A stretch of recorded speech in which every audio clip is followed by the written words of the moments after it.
Bapaknya mungkin mau subscribe materi. Udah materinya dari mana nggak? Doain. Ntar dijual. Pengen tahu rasanya hosting super cepat.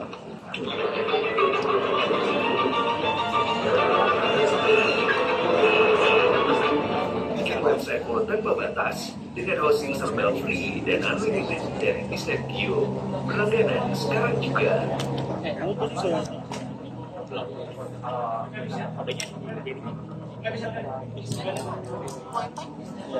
Tapi ini PVC.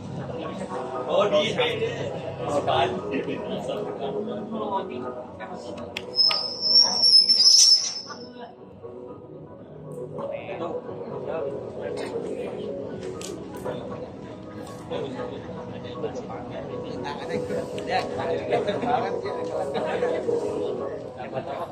Pengen tahu rasanya hosting super cepat.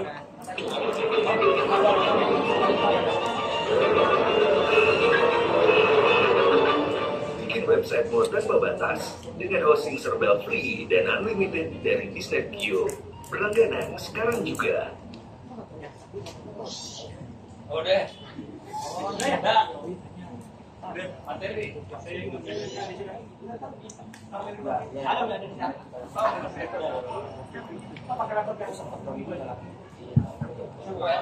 Ya baik, Assalamualaikum warahmatullahi wabarakatuh. Masih semangat? Sekali lagi masih semangat? Nah sekarang ada ikut baru bagi teman-teman sekalian untuk menambah semangatnya dalam mengikuti materi pada siang hari ini.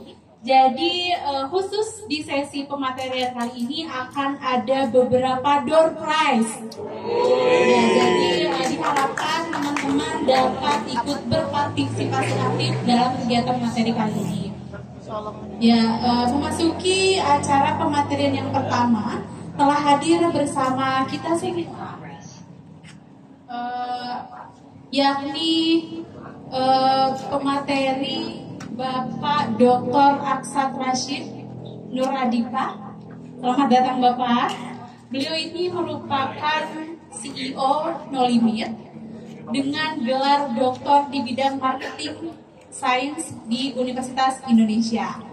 Seorang influencer dan pembicara berpengalaman di berbagai bidang termasuk pemasaran digital, media sosial, growth hack, dan wirausaha, betul Pak?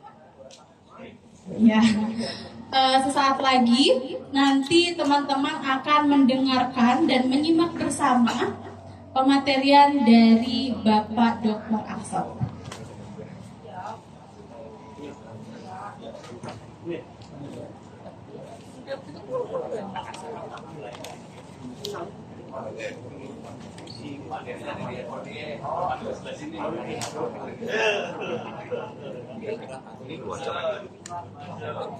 Sampai jam 3 kayaknya Pak. Bentar ya. Kita materi ke sini. Dia ada HP-nya dia. Belum masuk.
Nggak akan keluar dananya.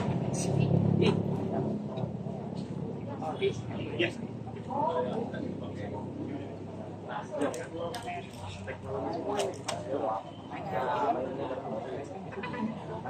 ya, tadi lo ini ya. Ini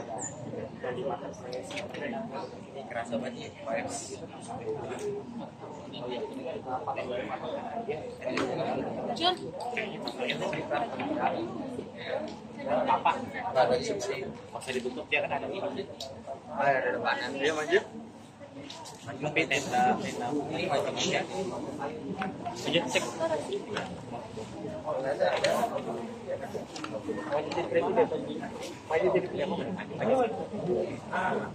Masih pilih mana? Ini gue yuk.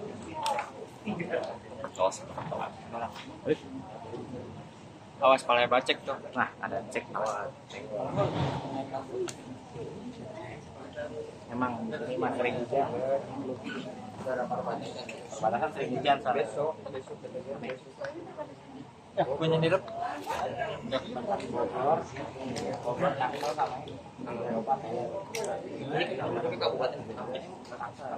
Tangsel, sinyalnya lagi sedikit kabupaten pisau. Anu kayak.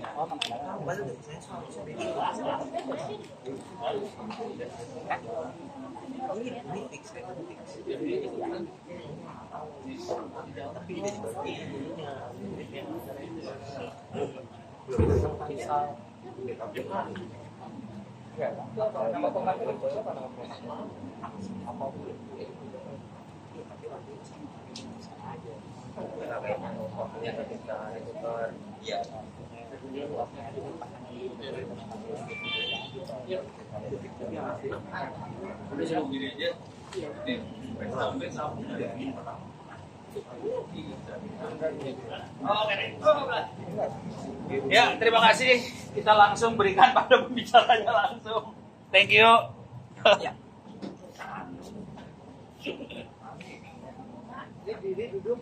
Boleh, mau duduk boleh, berdiri boleh. Kalau duduk geret ini. Kursi. Biar santai duduk kali ya. Iya. Santai aja. Hah? Boleh. Di live streaming ke YouTube ya. Biar keren. Di YouTube. Hah? Facebook. Boleh. Langsung aja. Langsung. Oke. Enggak. Gue belum mengenalin lu, kenalin diri saya apa ya? Boleh. Ini kalau rumah kurang ajar kayak gini udah. Ya sok. Gue nonton dari sebelah sini. Bismillahirrahmanirrahim. Assalamualaikum warahmatullahi wabarakatuh. Ini jam-jam krusial nih. Habis makan, ya kan. Suasananya asri. Hujan lagi. Iya. Ngantuk. Semoga apa? Materinya berat lagi. Makanya materinya jangan berat-berat biar nggak ngantuk ya kan. Oke. Jadi kemarin terima kasih Mas Dadan, Pak Ono undangannya. Di sini kita materinya nggak usah berat-berat banget ya. Jadi kita santai aja, data science. Ini nanti nggak yang sini ya? Ini sebelah itu ya. Iya. Jadi di sini sebenarnya bukan menggurui ya. Saya cuma mau sharing kira-kira apa sih yang kita kerjakan selama sekitar 14 tahun lah dari No Limit. Jadi kita memang di data itu udah cukup lama. Nah kita mau lihat kira-kira gimana sih perkembangan data sampai kira-kira challenge dengan ini apa gitu ya. Mungkin jika teman-teman di sini ada yang mau meranah data gitu ya, bisa tahu kira-kira seperti apa gambaran di sekarang. Next, oh iya, next enggak ada. Kebiasaan. Dadang, gimana sih Dang? Lu di situ dong. Oke. Biasanya next doang. Oke. Ya, jadi saya lahirnya 90. Jadi di sini kalau teman-teman 90, kita sama lah masih milenial ya. Jadi nggak usah tua-tua banget gitu ya. Jadi kita sama. Kalau saya ada yang Gen Z juga kayaknya yang di atas milenial juga ada gitu ya. S1 S2 saya informatika ITB gitu. Jadi punya background di informatika, cuma memang S3 di marketing. Jadi agak murtad lah gitu ya. Jadi kalau disuruh coding sekarang nggak bisa. Dulu sih bisa ngoprek segala macam bisa. Sekarang kan tadi waktu pas ngobrol Pak Ono, aduh ini zaman-zaman ini banget nih, kamu banget nih. 5 tahun saya nggak coding gitu kan. Jadi wah seru lah. Jadi memang sekarang banyaknya di marketing, di PR, di communication segala macam. Tapi mungkin di sini nanti bisa kasih gambaran teman-teman gimana sih IT itu nanti ke dunia yang lebih luas seperti apa. Nanti kita lebih ke support ya. Biasanya nanti end usernya bisa ke marketing, bisa ke PR, bisa ke macam-macam. Dari 2010 sekarang itu berarti no limit. Ya sih no limit. Apa sih no limit? Jadi kita meng-crawling data dari Twitter, dari Facebook, dari YouTube, Instagram, TikTok, online news, segala macam kita ambil datanya. Itu ada jutaan data per jam yang kita ambil. Jadi besar sekali teknologi big data. Jadi kita mau tahu saya cepat, besar segala macam. Nah kita crawling itu terusnya sebuah algoritma. Nah inilah yang biasanya bilangnya data science gitu ya. Dimana dia bikin modeling, entah network analisis, entah sentiment analisis, demografi analisis segala macam, sehingga data yang tadi jutaan tadi itu bisa punya makna. Nah ini penting. Data itu punya makna. Nah ini yang penting di data science. Bagaimana kita mengolah data itu menjadi value. Kita kasih ke sebuah dashboard, mereka bisa akses ke semua dan di report. Nah ini yang kita lakukan di dan beberapa klien kita kebanyakan tadi ya, bisa swasta, bisa government, bisa politik segala macam. Karena basically mereka semua butuh data. Sekarang ya tadi aja minta izin buat live di Facebook gitu ya. Jadi live aja jadi. Maksudnya memang sekarang itu eranya udah di sosial media gitu ya. Artinya ketika misalnya sebuah brand gabungin sosial media, mereka pengen tahu instan resultnya seperti apa gitu ya. Jadi kira-kira kita diomongin bagus atau jelek? Yang ngomongin siapa? Kalau ngomongin bagus kenapa? Kalau ngomongin jelek kenapa? Ya kita bisa learning. Nah itu pembukaan. Jadi kalau saya selalu membuka dengan introduction. Kenapa sih data science ini penting? Gitu ya. Kenapa penting? Jadi memang kalau kita lihat sebelum tahun 2000, mungkin Pak Ono mengalami, teman-teman Mas Adi mengalami, itu eranya adalah kelangkaan informasi. Jadi kalau dulu itu saya ingat pakainya Telkomnet instan 0809 894 kali gitu ya, dial up gitu ya. Itu 56 kbps, bayangin. Jadi kalau sekarang itu kita punya 100 mbps, berarti sekali 2000 kali lebih cepat dibandingkan zaman dulu 56 kbps gitu ya. Itu pun sekarang 100 mbps masih pada ngeluh, nge-lag lah, buffering lah. Kalau main Mobile Legends kalah, nge-lag, karena nggak jago aja. Jadi aduh, load apa nge-lag nih gitu ya, ting gitu ya. Padahal ya cukup gitu kan, tapi kalahnya nge-proc gitu kan. Jadi eranya sekarang, bayangin kalau dulu tuh 2000 kali lebih lambat gitu ya. Jadi daya up itu parah gitu ya. Compare to sekarang, itu yang pertama. Yang kedua, medianya juga dikit, nggak kayak sekarang. Dulu tuh mungkin apa cuma Detik, cuma Kompas, media online ya. Kalau sekarang udah ada ribuan, kita aja mungkin crawling sekitar 21.000 online news gitu ya. Jadi banyak banget. Yang ketiga adalah kontennya. Kontennya itu sangat terbatas lah. Mungkin yang ini nggak boleh diberitain, yang ini nggak boleh diberitain. Sebelum tahun 2000. Papa saya aja dulu waktu pas di Kalimantan dapat koran hari Minggu, itu dapatnya di hari Selasa. Jadi delay. Selasa. Jadi 2 hari. Jadi tahu baru, oh di Jakarta hari Minggu tuh ada ini gitu ya. Itu namanya di Selasa. Kita detik ini Pak Ono bikin acara IT Camp, udah tahu orang di Sulawesi, orang di Singapura udah tahu semua gitu ya. Detik ini tahu gitu. Hari ini lagi ngapain gitu ya. Ada gempa di mana, ada gunung meletus di mana, ada di mana segala macam itu tahu semua. Nah, itulah yang sekarang. Jadi kalau dulu adalah challenge-nya how to get information. Jadi kalau saya dulu data science ada, nggak laku. Orang datanya nggak ada, informasinya nggak ada, apa yang mau dikelola? Nah, setelah tahun 2000, setelah tahun 2000 itu eranya ada information overloading. Kita baru bangun tidur gitu ya, handphone kita udah isinya merah-merah, notifikasi ya kan. Ada yang jadi selebgram misalnya kan, DM-nya banyak gitu ya. Artinya apa? Kita sekarang masuknya adalah kita nggak butuh, kita dimasukin. Ada KTA lah, ada pinjol lah, ada KPR lah, macam-macam gitu ya. Jadi nggak butuh kita dikasih. Dulu kita susah nyari, sekarang kita susah memfilter. Nah, kita susah memfilter mana yang benar, mana yang enggak. Terus dari ribuan ini mana yang bermakna. Nah, itulah kenapa eranya data science itu sekarang. Nggak dulu datanya nggak ada. Nah, Ini gambar aja 1 menit itu ada 300.000 tweet yang terproduksi. Artinya saya sini ngomong 5 menit itu berarti udah 1 juta data kalau dia tweet gitu ya. Kalau kita ngomong YouTube, kayaknya kita mau 24 jam kita ngeliatin YouTube itu nggak bisa semuanya kita tonton juga gitu ya. Jadi tadi kenapa butuh data science, kenapa bisa ngeliat ini kira-kira maknanya apa sih, muncul lagi dengan summarization, muncul LLM, kayaknya besok ada materi LLM ya Pak Uno ya. Jadi era sekarang seperti itu gitu ya, bagaimana data itu di summarize menjadi sebuah yang benar. Nah, ini yang kita bilang ada 3 shift, 3 mega shift ya. Yang pertama adalah audiensnya. Audiens ini berubah. Yang tadinya itu eranya era Gen Y menjadi ke Gen Z, menjadi ke Gen Alpha sekarang. Jadi berubah. Bahkan waktu pas kemarin mungkin kita voting di election presiden itu udah banyaknya di millennials dan ada beberapa Gen Z. Kemarin saya ngobrol sama Pak Budi Karya, Menhub, itu mereka sebelum melakukan mudik gitu ya, riset dulu gitu ya. Ternyata memang mayoritas orang yang mudik itu sudah sekarang millennials, bukan lagi generasi sebelumnya. Artinya pola komunikasi udah berubah. Nah tadinya mungkin pakai pola-pola kayak artikel segala macam, gue jadi kartun segala macam, sehingga lebih mudah. Karena generasi yang ke bawah ini secara fokus itu jauh lebih kecil dibandingkan generasi sebelumnya. Mungkin sebenarnya baca buku segala macam, sekarang udah lebih yang less fokus. Yang kedua media shift. Kalau dulu saya itu masih ngalamin tuh minggu pagi nonton Doraemon, Dragon Ball segala macam gitu ya. Pagi mungkin juga nonton Tsubasa gitu ya, Hachi.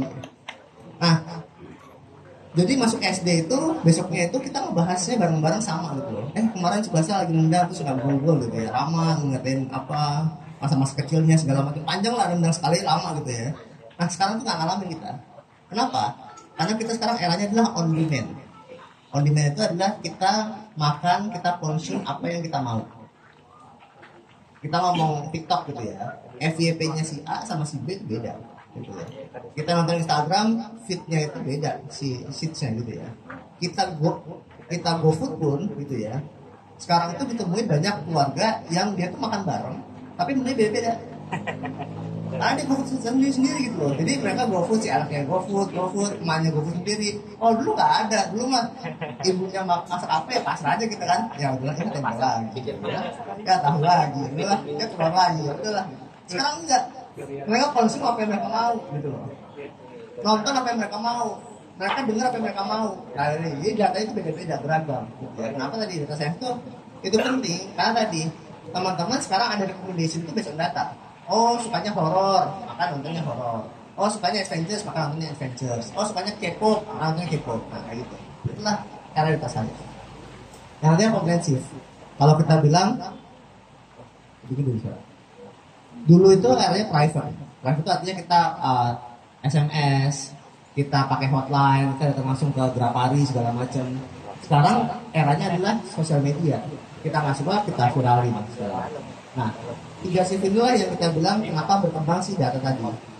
Ada basically dia supaya data segala macam. Nah, ketika misalnya sekarang datanya gede, maka mereka akan. Nah, ini kita mau big data.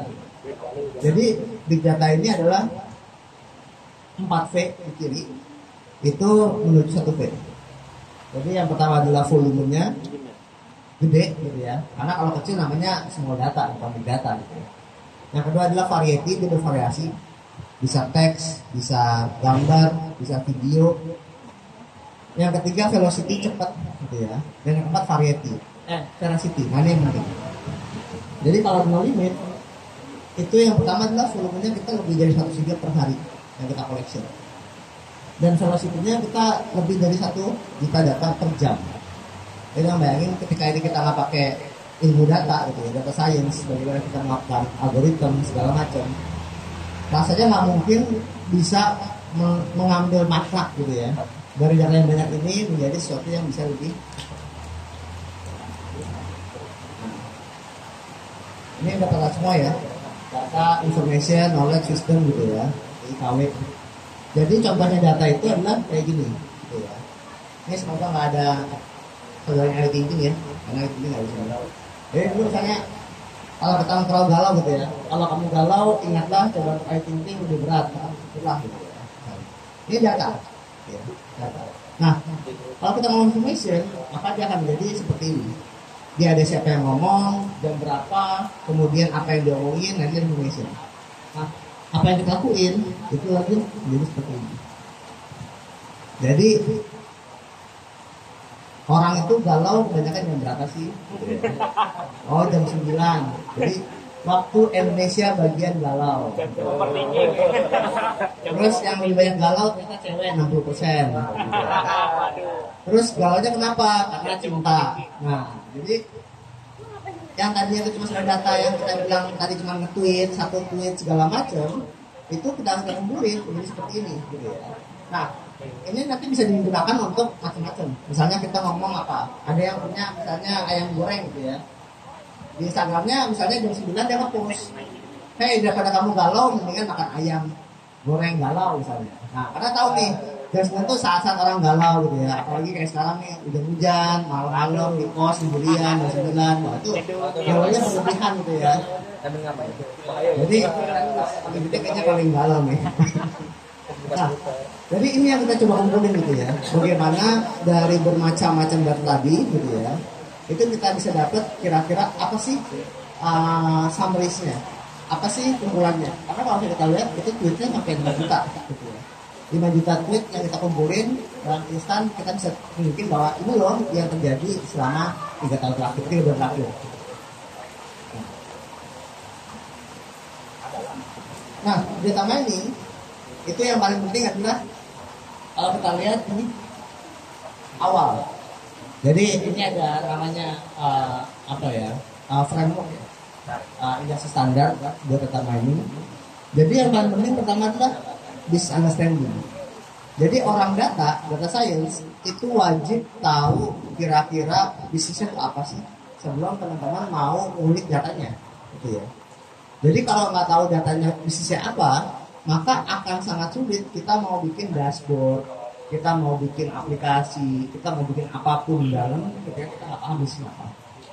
Jadi frameworknya adalah pertama kita pahami bisnisnya, kedua pahami datanya. Di pengalaman no limit ini bisa ngambil mungkin 70% pekerjaan kita. Gitu ya. Kalau ini udah beres dua hal ini, insya Allah kedepannya gampang. Mungkin teman-teman yang di bidang software development juga mengalami ya.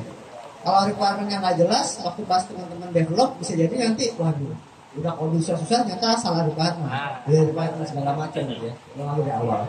Sama juga di data kan programming nih. Kira-kira apa sih yang mau di develop? Apa sih bisnisnya? Objektifnya apa sih ke depannya? Jadi dua bagian depan itu jauh lebih penting. Karena ke bawahnya itu sudah banyak tools-tools yang memudahkan kita, gitu ya. Kalau saya dulu zaman saya waktu pas S2, saya tuh masih harus bikin sendiri library buat SPM atau buat live base. Saya bikin sendiri tuh coding sendiri. Saya udah jadi orang matematik, statistik segala macam saya bikin. Mungkin sampai sekian ribuan of code gitu ya. Detik ini itu cuma di Python satu garis beres itu. Tinggal dia import SVM. Strum.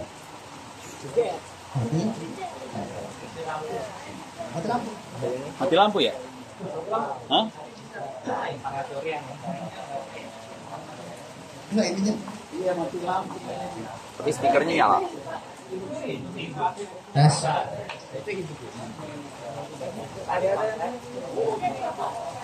Bosan itu. Nah, air.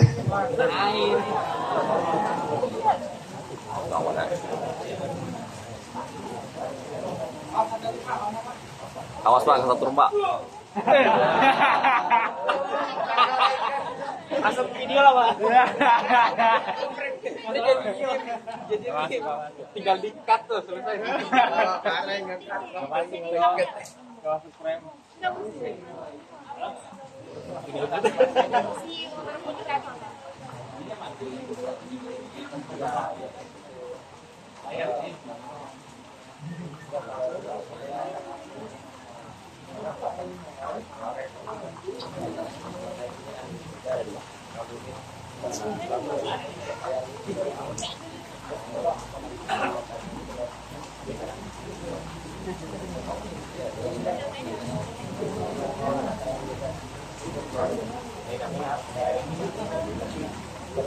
Terminalnya ya.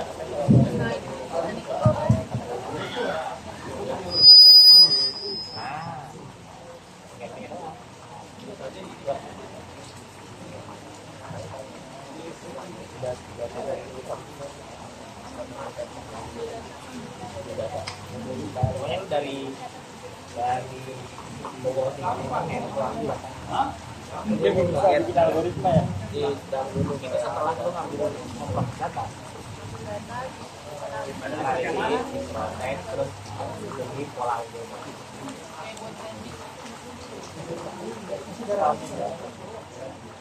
trending di Twitter itu pede lah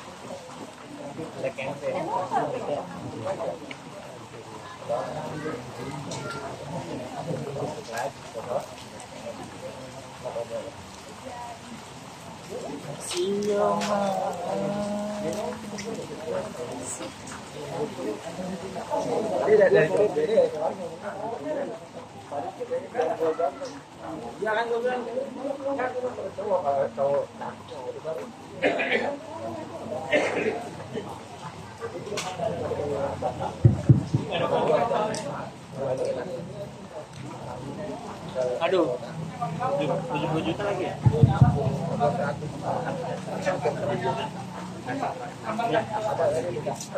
tapi kata juga langsung menyiapkan cuma nggak mau langsung kayaknya kosong Pak.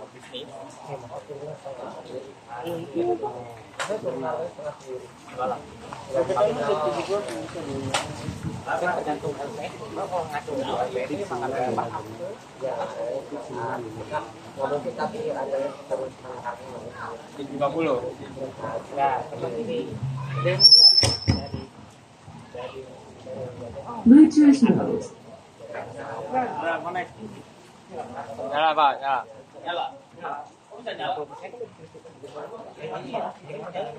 sama kayak jadi kan yang yang pemerintah gitu kan apa pemerintah mau bikin tugas macam itu Yang lain tadi nyala. ini jampi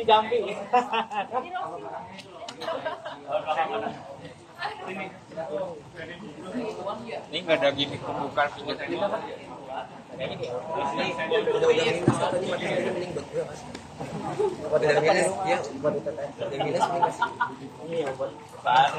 Nah itu boleh. Matematika. Mana yang bisa masuk ke layar sini? Kemarin kan cyber si Aldo udah ngasih itu. Udah. DPW admin dan kemarin Itu ya. Kayaknya enggak. Ya sampai ke ini ada ke itu hasil gua tadi ya. Ada yang masuk itu. bukan user si Aldo itu. User DPWA-nya. Ya. Dua ini. DPWA kan? Iya pakai. DPWA. Tapi enggak keluar. Ngomong lagi. Cuma sebagai DPWA-nya. Ntar lu kalau bisa privilege itu kalau udah masuk Susah aja. nyawa kayu enggak ini ngasih dosu masukin tuh password di PWA lu Pancing. iya kalau bisa itu menjadi Password. Berarti password. iya coba gitu kalau benar berarti itu terminal punya di PWA kalau salah berarti itu Lanjut. Harusnya bukan gue yang ngerjain ya. Apa? Tes. Ini harusnya mahasiswa gue nih pada brengsek semua nih. takut minta Oke. kalau rusak Lanjut ya. Tapi kalau rusak kan gimana Pak? Kalau di data saya Ini kan POC, biarin aja. itu memang teman-teman akan sangat dibutuhkan empatinya gitu ya. Ini kira-kira datanya mau kayak buat apa ya? Bisnisnya buat apa ya? Dan pengalaman saya memang kita di orang IT ini agak sulit untuk memahami bisnis dan data di sini. Karena biasanya kita tahunya di teknisnya doang. Nah, kalau udah ada si analisnya, dia udah kasih requirement segala macam, akan lebih mudah gitu ya. Tapi kalau misalnya enggak, maka kita akan sangat sulit kerja di sini. Ya. Karena basically sebenarnya tools-tools yang udah ada sekarang berkembang itu sangat mudah gitu ya. Ada Google Colab lah, ada lagi Python lah segala macam itu udah sangat mudah untuk kita tinggal pakai segala macam. Dan sampai ke modeling sampai ke deploy. Nah, sebelumnya ada yang tahu nggak bedanya data engineer, data scientist, sama data analis? Ada yang mencoba? Bedanya tiga ini apa ya? Mahasiswa DTS nggak ada yang berani nyoba. Apa bedanya? Tools. Apa? Nggak tahu saya gitu. Beda di tools kayaknya. Apa? Beda di tools ya. Apa tuh toolsnya? Kalau misalkan apa? Kalau data engineer kan mostly kan orang yang melakukan pemrograman. Apa? Tukang coding. Tukang coding ya kan. Kalau data analis ya orang yang menganalisis. Biasa toolnya itu ya mungkin bisa jadi Excel kali ya. Oke. Kalau data scientist sebenarnya saya agak ragu-ragu yang di bagian ini. Ini yang mungkin mengkoneksikan antara data-data yang dipulik sama engineer sama data-data yang dibawa sama data analis diolah jadi grafik mungkin. Oke. Kalau itu kira-kira itu ya. Oke. Nggak apa-apa. Ambil lagi yang lain. Coba. Bisa.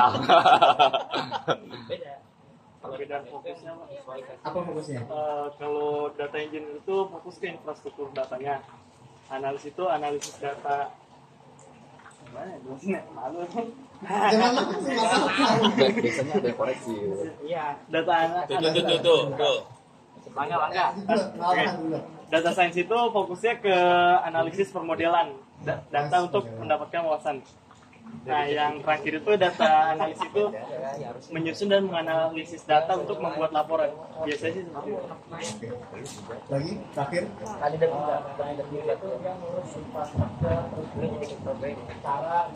menarik data dari software terus diubah untuk dimulai di software. Terus data scientist itu dia mengimplementasi model-model seperti itu untuk mengolah datanya. Habis itu si data analis itu ambil hasil kalkulasinya. Habis itu mereka visualisasi masuk ke final. Keren. Ya. Makin mendekati. Alhamdulillah. Makin mendekati. Jadi benar gitu ya. Kalau no limit ini data engineer tugasnya adalah mengambil data. Tadi ya. Data dengan source berbagai macam tadi bisa dari luar, bisa dari segala macam. Twitter lah, Facebook lah segala macam gitu ya. Kalau yang lain mungkin data KBKG lah segala macam. Sampai dia masuk ke sistem gitu ya. Tadi ada di data karena nge-store data jutaan itu beda dengan data ribuan. Kalau dulu pakai MySQL segala macam itu bisa gitu ya. Kalau jutaan tuh udah nggak mungkin pakai itu. Jadi maksudnya kalaupun mungkin ya risikonya sangat gede gitu ya. Nah di data engineer dia memastikan datanya terkolek dengan baik, tersimpan dengan baik, dan bisa diukur dengan baik. Data engineer. Data scientist tadi benar, dia akan mengapply model-model tadi, machine learning. Kita ngomong pakai entah generative AI lah, kita pakai library yang lain segala macam, sehingga data yang ada di sini itu bisa ter-enrich gitu ya. Ternyata data yang tadi cuma sekedar satu teks itu bisa menjadi sentimennya gimana, yang ngomong itu cewek atau cowok, ini sukanya apa segala macam itu udah saintis. Nah ini masuk ke sebuah dashboard ataupun tadi data Excel dianalisa oleh data analis. Untuk apa? Untuk dia tuh ngasih impact ke bisnisnya tadi. Misalnya, oh saya data analis buat misalnya Astra gitu ya. Maka dia akan ambil datanya Astra, kemudian dia olah, dia pakai pivot, pakai dashboard, pakai apapun segala macam, sehingga akhirnya tahu nih rekomendasinya buat Astra seperti apa sih? A, B, C, D, E, based on data. Nah, jadi teman-teman harus paham juga di data itu ada banyak role gitu ya. Nah, teman-teman kira-kira lebih pasnya di mana? Oh, saya lebih sukanya ngopreknya aja nih, data engineer-nya. Oh, saya lebih suka yang buat mesin learning-nya aja nih, data scientist-nya. Oh, saya lebih suka analisanya aja datanya. Gak ada yang salah, gitu ya. Tapi jangan sampai teman-teman nge-apply data analis habis itu coding, gitu ya. Kalau codingnya pakai SQL, sebenarnya mungkin masih oke lah ya. SQL itu masih sesuai dengan data analis. Tapi kalau disuruh coding yang lain, ya agak jadi beda. Nah, saya banyak menjumpai gitu ya di nol ini ketika mereka mengapply data itu ngomongin data scientist gitu ya, padahal ini mah data analis gitu ya, itu kadang-kadang suka jadi beda. Nah, teman harus paham ini ada beda loh, engineer, scientist, analis, dan di depan ada lagi macam-macam, kemudian macam-macam, ada yang sifatnya ETL lah, ada yang sifatnya macam-macam, Hadoop lah, big data segala macam. Nah, di analis itu biasanya dia akan masuknya di sini, gitu ya. Bagaimana dia masuk ke data analytics sampai ke insight. Ya. Jadi yang dibutuhkan di industri itu adalah insight tadi. Kira-kira tadi orang galau jam berapa ya? Oh jam 9 insight.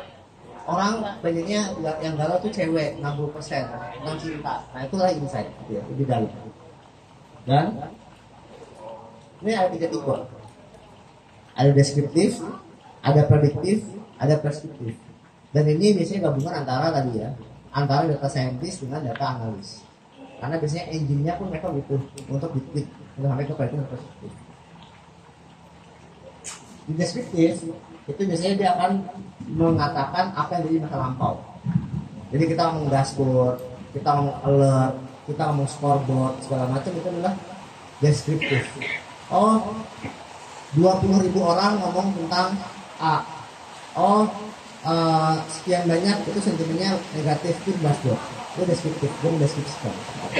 Nah, kalau kita ngomong prediktif tadi, kira-kira gimana ya kalau kita lakukan ini, kalau kita nanti akan seperti apa? Nah, itu bisa sampai nah, di prediktif itu kita pakai data-data masa lampau itu untuk menghasilkan kira-kira ke depan seperti apa. Jadi kita tahu nih, oh kalau kita nge-post misalnya data misalnya tentang misalnya aktivitas kita, kemungkinan nanti follower kita akan nambah sekian, minggu depan akan sekian, minggu depan akan sekian, sama kayak kita bisa dapat penjualan segala macam. Nah terakhir deskriptif itu kita sampai ngasih saran gitu ya. Kalau kayak gini baiknya nanti nge-postnya kayak gini loh, dan segini loh. Orangnya kayak gini loh, videonya kayak gini loh, konten itu kayak gini loh. Tapi kalau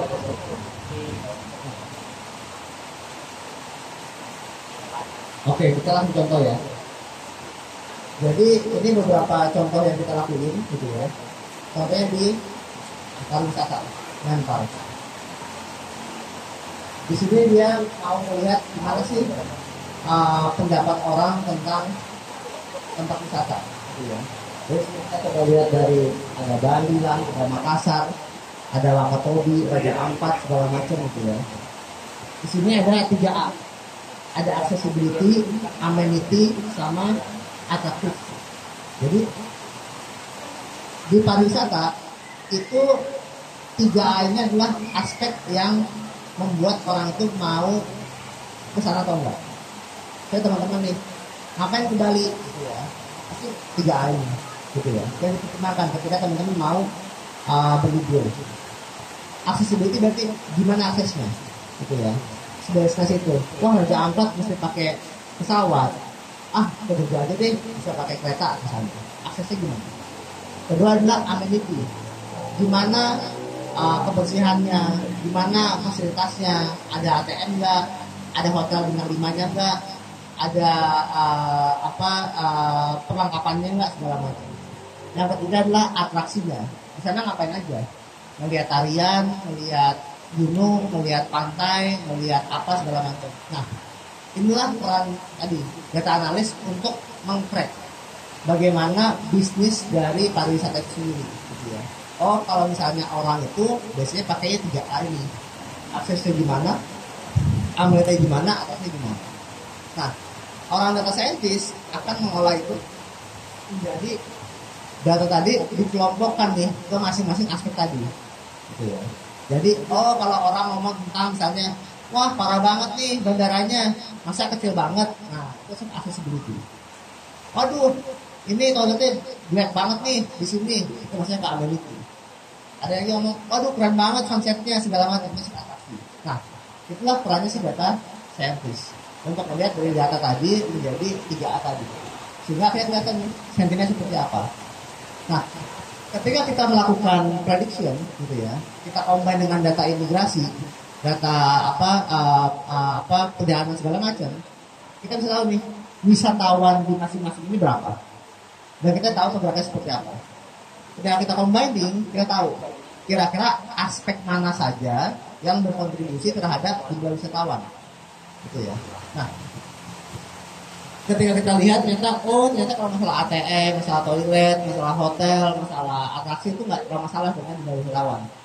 Yang bermasalah itu misalnya adalah tentang security, gitu ya. Jadi kalau saya security, masalah gunung meletus, teroris, segala macam itu drop dengan wisatawan. Sehingga akhirnya ketika bisa security turun, itu langsung masuk alert ke command center. Ini loh, security turun, maka prediksinya akan turun wisatawan sekian persen. Nah, itulah peran-peran si data scientist, gitu ya. Makanya dulu pas sempat gunung agung meletus gitu ya, di Bali 2014 kalau salah. Itu respon pertamanya Pak Jokowi itu bikin ratas di Bali. Setelah sebulan setelah meletus itu langsung bikin ratas. Kenapa? Untuk memastikan kepada masyarakat bahwa hey, Bali udah aman loh, saya udah rapat lagi di sana. Nah itu yang tadi kita lihat bagaimana si data itu bisa memulai kebijakan kayak gitu. Contoh lainnya itu misalnya kita di Jakarta gitu ya, command center. Ini tiap hari Pak Gubernur, yang sekarang nggak tahu ya, yang dulu sih lihat gitu ya. Itu tiap hari nggak lihat gitu loh. Di kecamatan ini tuh merah atau hijau gitu ya. Kalau merah berarti banyak negatifnya, kalau hijau berarti banyak positifnya gitu ya. Sehingga tahu nih, oh di Tebet tadi ya, tempat apa tinggalnya merah, kenapa merah? Masalah sekolah, masalah jalanan, masalah kesehatan, posyandu segala macam itu tidak kita lihat. Sehingga dalam sekali lihat itu gubernur langsung tahu kira-kira apa yang mesti lakuin. Mereka tinggal telepon camatnya, tinggal telepon wali kotanya segala macam, sehingga dia dibenahi. Nah inilah peran data scientist tadi ya. Bagaimana dia memetakan kira-kira, oh kalau misalnya orang nge-tweet gitu ya, atau nge-post atau komen terkait ini maksudnya di daerah Jakarta dan positif terkait posyandu. Nah itu yang saya. Oh kalau ini adalah di Mampang negatif terkait kesehatan. Oh kalau ini inilah peran si data scientist. Sehingga apa? Sehingga akhirnya ketika terkolak dengan baik, masyarakat bisa jauh lebih percaya. Oh saya habis nge-post, ada nih lihat tim orange lah, tim biru lah, tim apalah, kan macam-macam ya, ada kayak Power Ranger lah ya. Nah itu yang akan membereskan si masalah-masalah di Jakarta. Jadi akhirnya siklusnya jalan tuh. Mereka komplain, gubernur lihat, di follow up, nanti masyarakat trust, ngobrol lagi terus ya gitu. Sehingga apa tadi? Di era yang sekarang komplainnya itu jauh lebih produktif jadinya. Sehingga apa tadi memudahkan kita untuk lebih cepat menangani masalah. Nah, ini kira-kira perannya data scientist gitu ya. Jadi bagaimana si data scientist itu bisa berkontribusi buat masyarakat. Terakhir ini contoh ya, case study. Waktu itu kita coba lihat Omnibus Law yang lama ya. Jadi di sini Omnibus Law ini yang pertama kita lihat adalah talk dengan talkernya. Jadi ketika ada sebuah isu gede di sebuah negara, itu biasanya kita lihat adalah talk dan talker. Talk itu adalah jumlah pembicaraan, talker adalah jumlah orang yang ngomongin. Kalau di sini itu adalah mana? lagi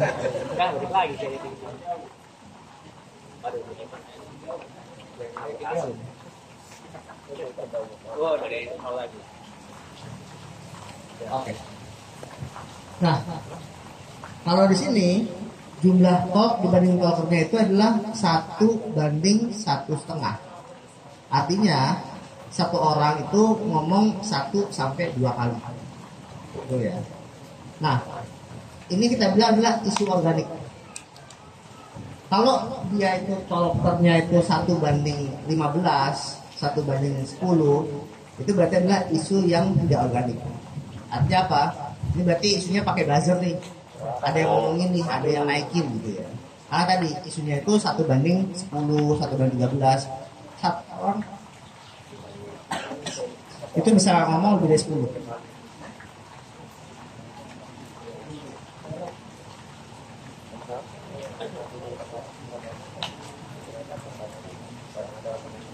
Nah, ketika sudah kita ngomong isu organik, baru kita tahu lebih dalam lagi kira-kira gimana sih pendapatnya mereka. Nah, oke. Ternyata 86% kontra,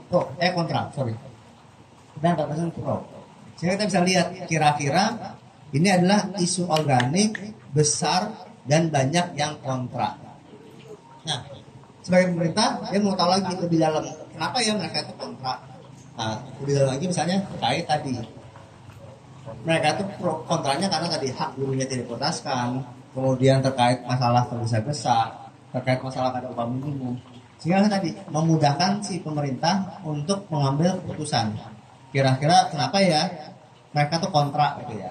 Apakah ternyata pasal-pasal yang dikomentari di sosial media itu hanya masalah komunikasi gitu ya? Atau ternyata memang ini cacat secara hukum gitu ya? Jadi mereka tahu nih kira-kira masalahnya apa, poin-poinnya apa, keberatannya apa, segala macam, dan memudahkan mereka untuk jauh lebih aktif ke dalamnya. Nah, ini kira-kira contoh-contoh ya, contoh-contoh data scientist di real life gitu ya. Karena tadi teman-teman harus tahu juga kira-kira setelah teman-teman bikin, terus nanti ujungnya kemana ya? Apa ya? Kira-kira manfaatnya gimana ya? Nah, ini tadi kita udah ngomong dari masalah pariwisata, masalah government, Pemda, sampai kita ngomong kebijakan. Kita ngomong sih data scientist. Oke. Nah, terakhir ini juga kita sudah punya data. Jadi gini, kalau kita ngomong data scientist, tentu nggak terlepas dengan data ya. Jadi bulan lalu kita launching itu terkait insight.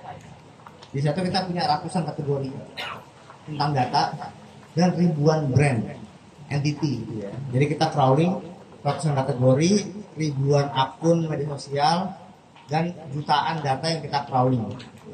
Sehingga kita tahu nih tiap harinya apa yang lagi tren, apa yang lagi banyak dibicarain orang, sentimennya gimana segala macam gitu ya. Ini pun kita combine dengan big data dan AI.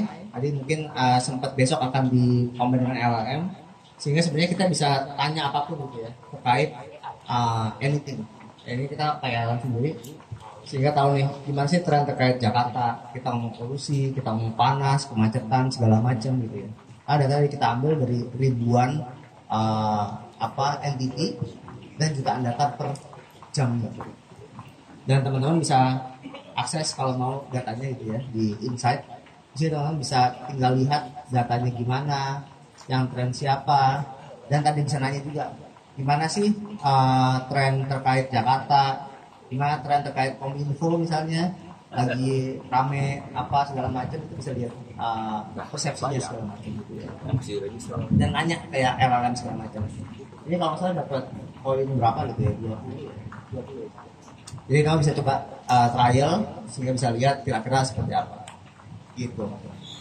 Oke, terakhir challenge ya. Jadi yang pertama adalah pada mau scan, maaf. Cepetan deh, scan dulu yuk. Ayo kamu scan, silakan. Oke. Ayo. Iya. Sudah?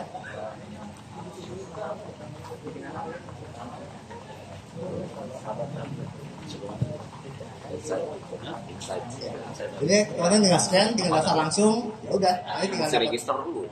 Itu ya. Oke. Iya, lanjut ya. Iya, sabar. Nanti kalau mau lebih nanya kita aja ke belakang di sini. Tapi jangan nyala HP-nya. Oke, challenge ya. Jadi yang pertama adalah kita ngomong data science itu adalah voice tidak sama dengan noise.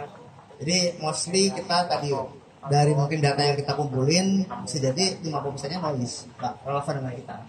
Nah kita mesti bisa define mana yang noise, mana yang voice. Misalnya kita ngomong XL gitu ya. XL itu ada ngomongnya adalah 4G, 5G, pulsa, ada yang ngomongnya Tanah Abang, ya baju, celana gitu ya. Jadi memang kita mesti bisa bedain mana yang data yang kita akan pakai, mana data yang nggak kita pakai. Yang pertama. Yang kedua, memang resource scarcity gitu ya. Jadi kalau saya sekarang aja kayak misalnya kita mau pakai LLM, GPU-nya mahal. gitu ya. Dan memang kalau kita ngomong juga orang, itu masih dikit orang-orang yang berkecimpung di data science gitu ya. Makanya tadi mungkin Pak Ono bisa banyak nih di ITS untuk anak-anak yang memang banyak mainnya di data gitu ya, data science, data engineering, data analis segala macam. Anak ke depan pasti akan banyak ini peluangnya di data. Nah, yang ketiga ini terkait konteks gitu ya. Kita biasanya orang IT, saya sendiri waktu pas awal-awal tuh orang IT memang sangat struggling gitu ya untuk memahami gimana sih konteks klien segala macam. Tapi mau nggak mau, ketika kita ngomong di dunia luar itu memang kita harus paham juga bahasa mereka seperti apa sih yang mereka concern, hal-hal apa sih yang membuat mereka tuh punya impact segala macam. Nah, sehingga kita di belakang itu bisa mendevelop sesuatu yang memang punya makna buat dia. Nah, ini yang memang tantangan ya, gitu kan tantangan. Itu terus belajar dan terus itu kira-kira. Terima kasih. Ini bukan buat ini, kalau mau feedback, mau hujat-hujat juga boleh sini komentar. Gitu kira-kira. Terima kasih teman-teman. Terima kasih.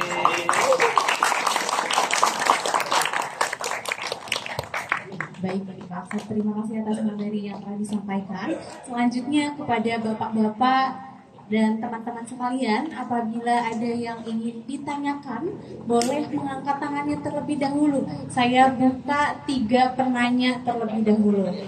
Tuh. Langsung pada nanya.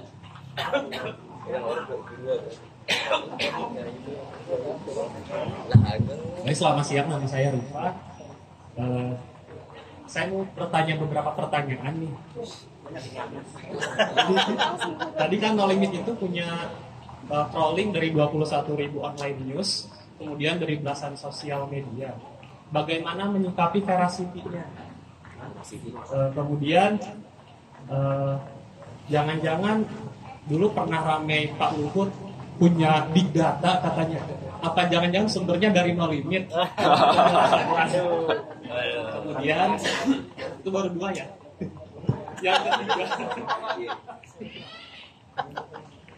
untuk big data, apakah tadi kan ada mitranya dari pemerintahan juga?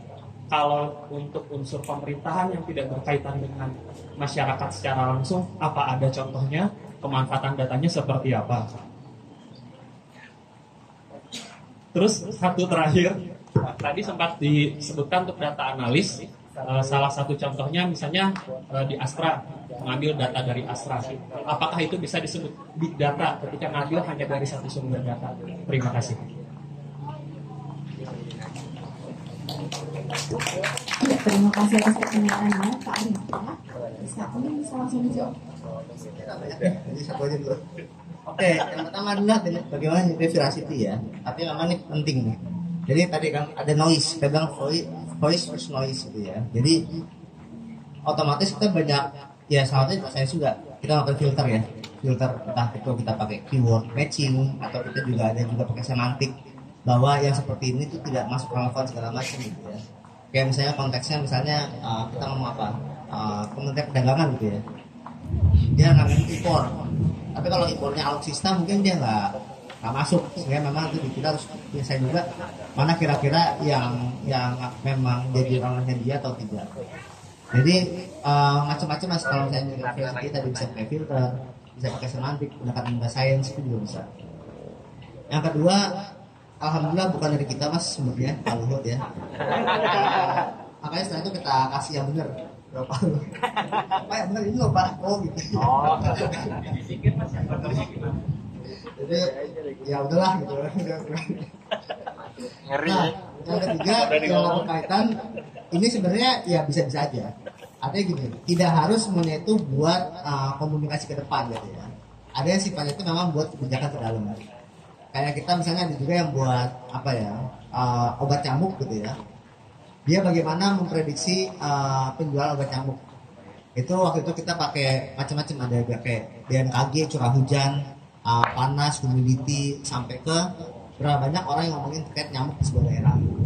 Jadi memang mungkin nggak langsung nyambung ke brand itunya, tapi dia ngomong nyamuk atau demam berdarah pada umum. Ya. Jadi mungkin memetakan bagaimana dia itu penjualan obat nyamuk di daerah tersebut. Tapi memang harusnya sih kalau masyarakat banyaknya berhubungan dengan pemerintah sih banyaknya dengan pemerintah ya. Jadi makanya kayak misalnya narkoba juga kan pasti ke masyarakat juga ya. Jadi memang pasti kita lihat datanya dari situ. Tapi tinggal kita combine dengan data apa lagi nih yang bisa membuat dia jadi lebih impactful.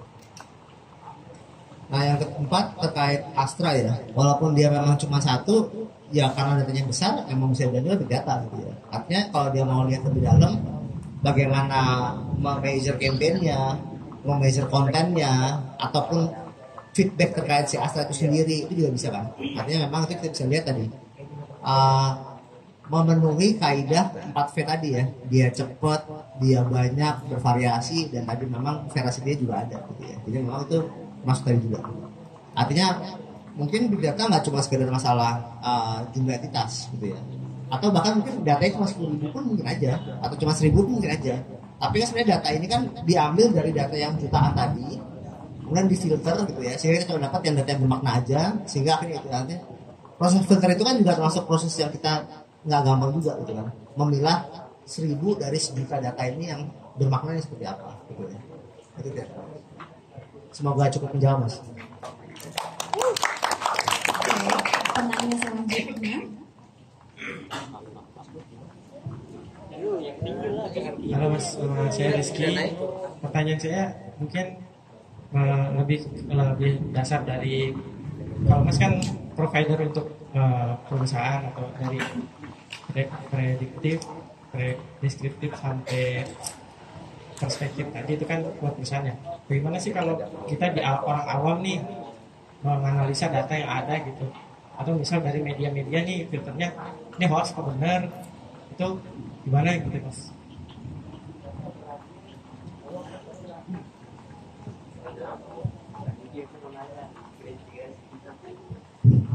Jadi gini, sebenarnya kalau saya tahu benar kan bisa diklarifikasi ke beberapa portal ya.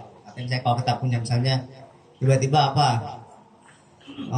Rusia ngebom India misalnya, kan tinggal kita cari aja di Kompas ada nggak yang berita itu gitu ya. Kalau nggak ada ya mungkin itu hoax gitu. Jadi memang itu lebih ke arah bagaimana kita melakukan verifikasi ya, fact checking sebelum kita share.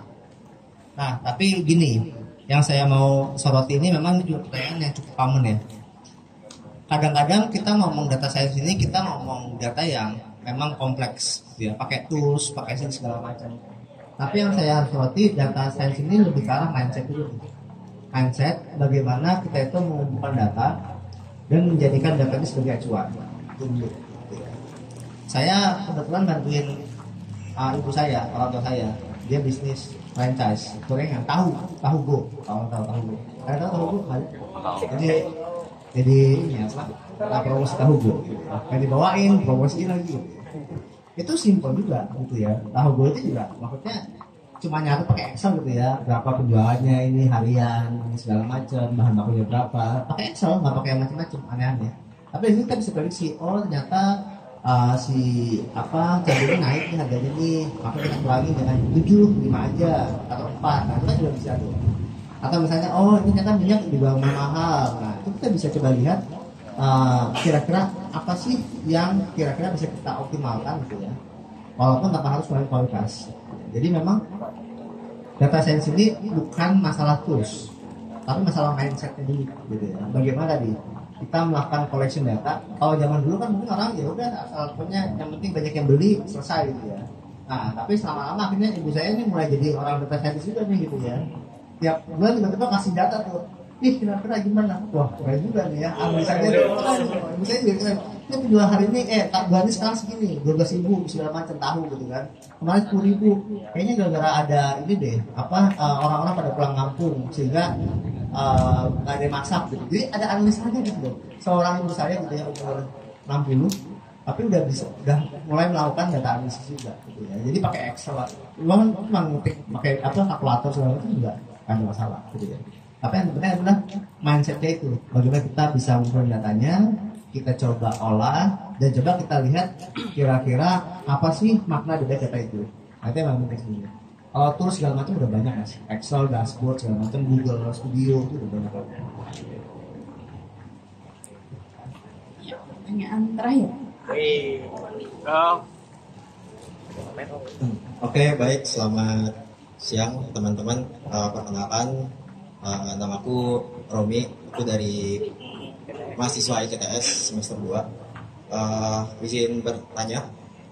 Tadi kan di slide sebelumnya itu kan kita ngebahas tentang algoritma periklanan ya.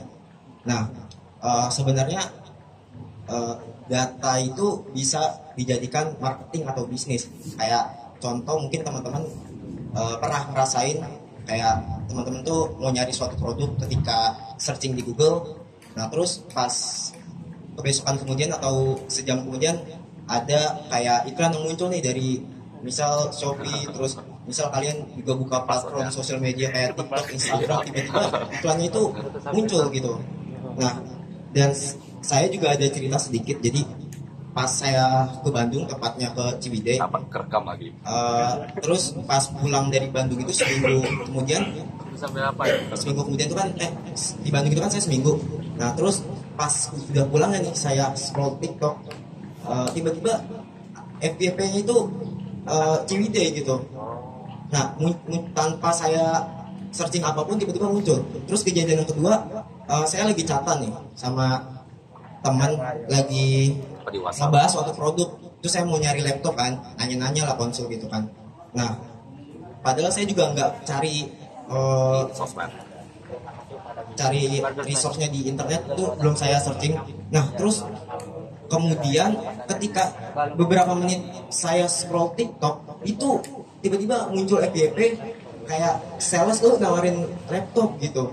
Nah pertanyaannya, menurut Pak Akshat, apakah itu masih termasuk bagian dari data mining juga, dan atau memang resource dari device kita itu di mata-mata internet?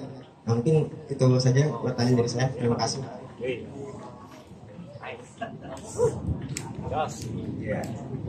Jadi memang ini kaitannya ke data privacy ya. Ya kita nggak bisa bilang di mata-matai ya. Memang kadang-kadang kan kita juga mengeluh. Jadi memang ada beberapa aplikasi itu yang minta permission dan memang kita mengeluh kita mengeluh location, kita mengeluh apapun segala macam. Dan sebenarnya kalau kita ngomong sosial media, activity kita kan pasti dicek juga gitu ya. Mungkin kalau teman-teman lihat misalnya apa ya di Instagram Insight gitu ya, kelihatan tuh kalau tulis post ketahuan siapa yang melihat kalau story ya, dan siapa yang lihat, kemudian yang melihat tuh follower atau bukan follower, iman, demografi segala macam. Artinya kita aja bisa melihat siapa yang melihat si konten kita gitu ya. Apalagi si Instagram dan si platformnya gitu ya. Artinya dia tuh bisa melihat itu semua sebenarnya. Artinya tinggal itu dipakai buat apa? Apakah buat ads, buat ini segala macam.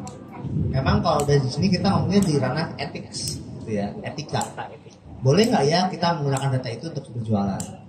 Boleh nggak ya seberapa jauh kita boleh menggunakan data itu? Gitu ya. Itu etika gitu ya. Jadi misalnya di beberapa data provider itu memang mungkin paling simpelnya tidak boleh menggunakan data yang personally identified.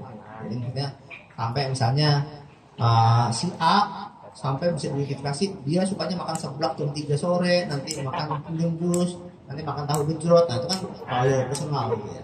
Tapi kalau misalnya di Jakarta Selatan, kalau udah jam 5 sore kebanyakan orang itu minum kopi, yang kedua itu minum jus. Nah itu kan secara agregat itu mungkin masih oke. Nah artinya penggunaan data-data itu memang tadi itu ranahnya masuk ke ethics. Tapi kalau apakah di mata-mata atau enggak, ya mungkin enggak sih, karena saya orang betul kan. Tapi memang sebenarnya di kita pun ada beberapa yang memang kita allow gitu ya. Dan activity itu memang itu diambil, maksudnya activity itu memang di record gitu ya, di record kemudian tinggal ternyata buat apa. Nah yang melakukan recording tadi ya, collection segala macam sampai melakukan rekomendasi bahwa orang ini pasti nanti akan klik ini gini dari algoritma dia.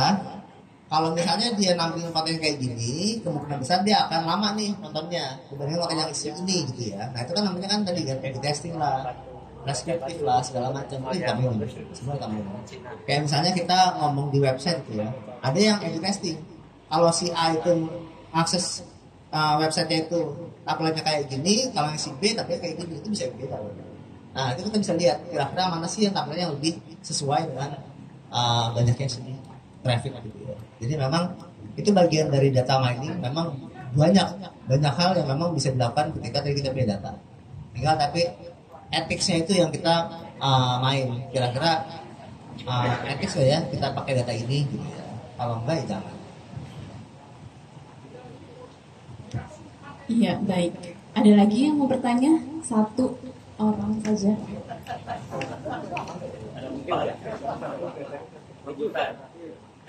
Bertinggi yang ketinggalan.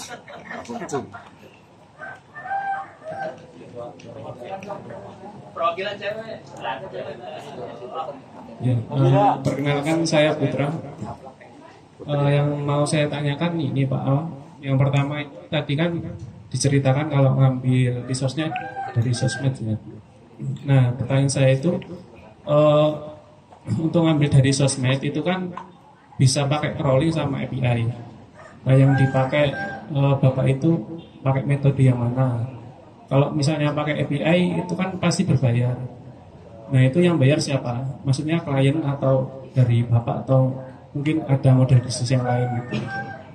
Terus yang kedua, untuk dari boleh diceritakan nggak apa arsitektur big data yang ada di belakangnya itu secara global aja gitu. Itu aja, terima kasih.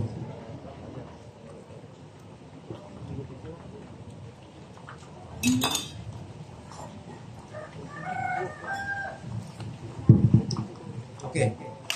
Tentu kita pakainya API ya, karena agak sulit kalau mau pakai API. Nah, tinggal kita pakai bisnis modelnya kan. Artinya, karena memang kita jualan. Jadi, kan sebenarnya kan kayak teman-teman apa ya, jualan snack lah, snack jajanan gitu ya. Teman-teman belinya 1 ton, enggak 1 ton, berapa? Yang gede lah ya. Ntar teman-teman ecer, nah di ecer kan, dikeluarin nanti kecil-kecil cuma 1.000 perak, 2.000 perak gitu ya. Sehingga data yang tadinya itu mahal harganya, ketika di ecer jadi lebih murah, nah itu kan. Jadi memang gambaran besar seperti itu gitu ya.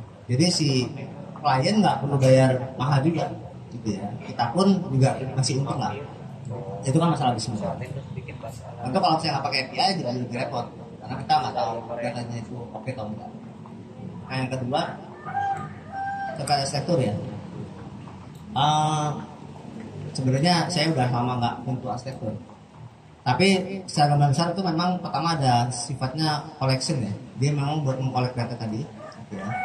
Kita pakai API, kita pakai apapun, masuk ke dalam sebuah apa kita bilang? Penampungan ya. Sehingga nanti dia tuh pakai yang namanya Kafka. Kafka itu jadi biar nanti mereka bisa lihat ngebahas ada yang sifatnya real time, ada yang sifatnya memang dia butuh di batch, di compute ya. Sehingga nanti waktu pas masuk ke dashboardnya itu mereka bisa kelihatan tuh. Ada yang tadi memang dia bisa langsung saat itu juga melihat, ada yang memang dia butuhnya komputasi. Di sisi lain, kalau kita ngomong enrichment-nya, itu kita pakai AI. Nah, yang jadi masalah itu adalah AI ini masih ada kesalahan. Jadi akurasi itu kan 60%. Ya. Kalau kita ngomong sentiment analysis contohnya, itu 87%. Jadi ada 13% itu yang mungkin masih salah. Sehingga kita punya human, punya orang yang akan memvalidasi manual. Kira-kira apakah ini ke positif, negatif, netral. Nah, setelah dia melakukan sentimen, melakukan validasi tadi, hasilnya akan dikembalikan ke mesin. Bahwa yang kayak gini ini positif, ini negatif, ini netral. Sehingga akhirnya si mesinnya belajar. Jadi di No Limit itu AI-nya ada 2. Satu itu artificial intelligence, satu lagi anak intern. Itu korbannya tuh banyak. Jadi yang main intern No Limit boleh. Gitu.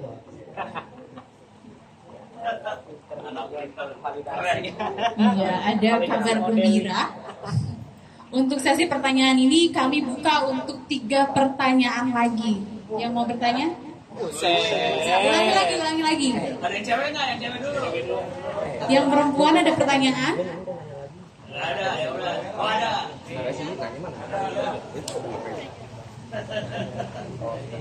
Bukan mama ibu ya. Perkenalkan, nama saya Mega Putri, mahasiswa ITS semester 2. Yang ingin saya tanyakan sebenarnya simpel aja sih, kan tadi ngambilnya dari sosmed juga kan. Salah satunya mungkin Twitter yang sekarang udah brandingnya jadi X. Kan misalkan kita aplikasi akun kita tuh di private, itu tuh sebenarnya data kita masih bisa dibaca nggak sih? Atau masih bisa diambil untuk kayak dikurasi untuk FYP-nya atau itu kira-kira gimana? Itu aja cukup. Terima kasih.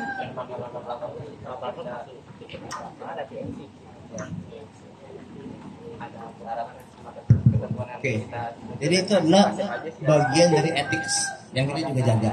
Artinya ketika memang sudah private, dari API-nya pun nggak ngasih data kita. Gitu ya. Mereka langsung bilang ini non-authorized 14 bulan kalau salah. Jadi memang apa yang nggak dikasih sama provider ya kita nggak ambil. Contohnya lagi misalnya kayak yang di Meta ya, Meta itu Facebook, Instagram, Messenger.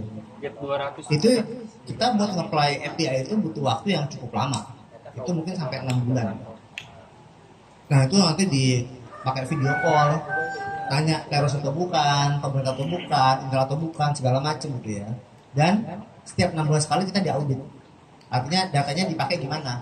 Kalau misalnya dihapus, ini hapus juga atau enggak? Itu dicek semua segala macam. Sehingga memang untuk tadi menggunakan si API tadi nggak gampang juga gitu ya. Artinya secara ethics kita jaga gitu ya. Karena dari sana pun menjaga. Karena kan mereka juga sejak kasusnya Cambridge Analytica itu yang di US Senate itu memang mereka cukup ketat ya dibilang dari usage. Nah jadi memang kalau misalnya dibilang datanya itu bisa dilihat atau enggak, ya person masih bisa lihat gitu ya. Tapi tinggal kita ethicsnya. Nah di kita pun kita nggak proses itu. Sehingga memang ketika misalnya ada kali kita yang nanya segala macam, ini kok data privacy gimana? Wah, yang kita gunakan benar-benar data publik. Artinya yang memang secara publik dia tampilkan di sana gitu ya, bukan yang private kayak gitu. Jadi tenang aja Mbak, kalau punya data private nggak akan diutak-atik. Iya, 2 penanya lagi. Nah, ulangi lagi. 1, 2, 3. Dia senior udah pengen Oke, assalamualaikum warahmatullahi wabarakatuh. Nama saya Adrian. Saya ada satu pertanyaan aja. Tadi cukup menarik disebutkan tentang perbedaan data engineering, data scientist sama data analis. Nah, yang mungkin saya pengen tahu dan mungkin teman-teman juga ada yang pengen tahu, skill set apa sih yang dibutuhkan untuk menjadi data engineering, kemudian data scientist sama data analis. Terima kasih. Assalamualaikum warahmatullahi wabarakatuh.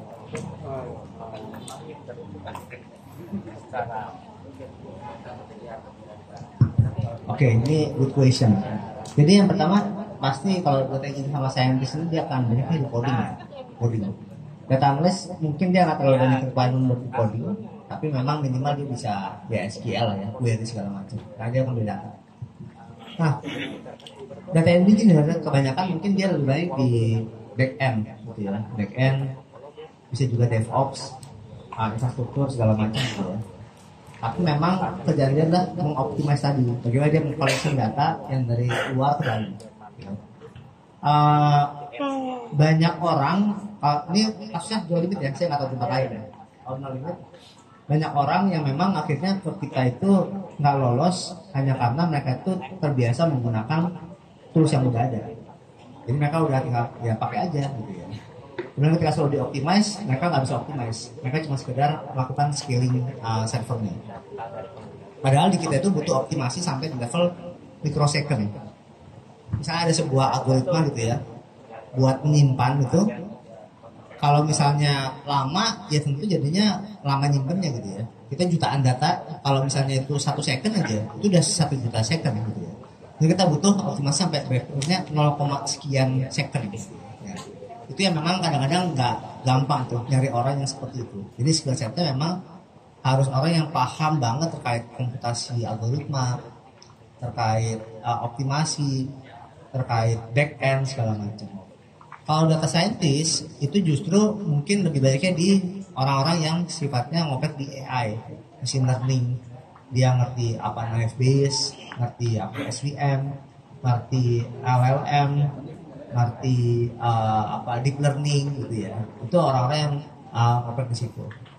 Data analis sebenarnya lebih baiknya orang yang tadi mungkin lebih paham di business understanding, data understanding. Gitu ya. Jadi ketika mereka bisa empatinya tinggi, mereka bisa paham supplier itu siapa, segala macam. Kira-kira kalau punya data kayak gini, yang paling berimpact ke dia kalau dikasih data apa ya? Gitu ya. Karena kita punya data banyak nih. Mungkin yang kebayang sama teman-teman apa ya? Google Analytics misalnya. Itu kan nanti banyak tuh. Ada bounce rate lah, ada traffic lah, ada segala macam gitu ya. Tapi mana yang kira-kira punya impact ke klien yang lebih besar?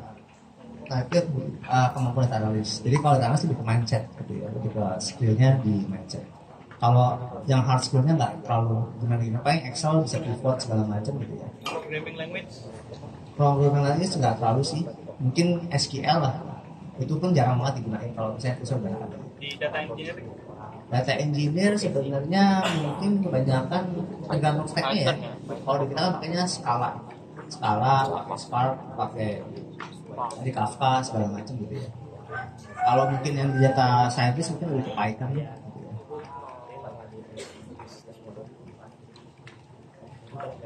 Ya, lanjut ke pertanyaan berikutnya.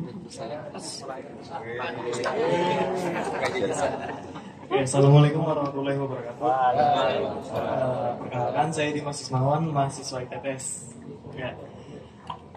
Di sini saya ingin bertanya, bagaimana cara Bapak menyikapi, misalnya di perusahaan Bapak itu kan ketika mengambil data itu kan pasti ada tantangan, ada permasalahan juga, kita bisa mendapatkan data yang peluang ke depannya kan. Nah, cara Bapak menyikapinya, menyimbangkannya bagaimana Pak untuk perusahaan Bapak sendiri misalnya? Bapak. Nah, kan saat Bapak mengambil data itu kan pasti kan ada negatifnya kan, ada juga peluang yang untuk ke depannya kan. Ada permasalahan, ada juga kita bisa melihat peluang ke depannya di sebuah perusahaan tertentu. Ngerti nggak Pak? Enggak kebayang. Contoh kasus saja. Nih, misalkan di perusahaan Astra nih ya, ternyata pasar itu ada peluang lagi pengen kayak gini. Nah, tapi di saat secara bersamaan itu di masyarakat itu ada tantangan permasalahan yang harus dihadapi Astra itu sendiri gitu, kayak gitu dah. Gimana ya? Ya gitu pokoknya. Bagaimana menyeimbangkannya gitu ya? Dengan cara gimana Mas? Gitu. Kan datanya secara bersamaan kan itu kalau mengambil data itu kan. I'll do my best ya untuk mencoba ini yang paham ya. Jadi kalau di kita itu memang selain si brandnya, saya Astra gitu ya. Atau saya apa ya? Gampang bayang telco lah, XL gitu ya. Itu kita juga ambil mungkin kompetitornya, datanya, Telkomsel, data Indosat segala macam, termasuk industrinya, telkonya. Jadi tadi, kalaupun misalnya sekarang masih baru XL-nya doang yang kita ambil, yang masih masalah XL doang, tapi ke depan ketika nanti ada isu tentang telekomunikasi, undang-undang, regulasi segala macam, kita bisa ambil semua terkait itu juga, gitu ya. Jadi kalau tadi terkait business understanding, gitu ya, kira-kira si Astra ini perusahaan apa ya? Excel ini perusahaan apa ya? Kira-kira dia itu bakal punya impact indirect itu dari siapa aja ya? Kayak misalnya kita punya klien juga misalnya apa rokok gitu ya. Kita panggil juga struktur kayak biaya cukai, tembakau segala macam gitu ya. Jadi nggak cuma rokoknya doang, tapi yang lain-lain yang kira-kira menyertainya itu juga kita ambil. Nah, kalau pas dari sekarang belum ada isu tentang itu, ya nggak masalah. Tapi ke depan ketika misalnya itu naik, jangan benar tuh. Nih pembicaraan tentang tembakau naik nih 5% hari ini. Ini kayaknya butuh ada sesuatu yang dicoba dilihat ya. Semoga saya nggak salah nangkep pertanyaan sih. Iya. Masih ada waktu sekitar 15 menit lagi. Ya, yang ingin bertanya silakan mengajukan tangannya.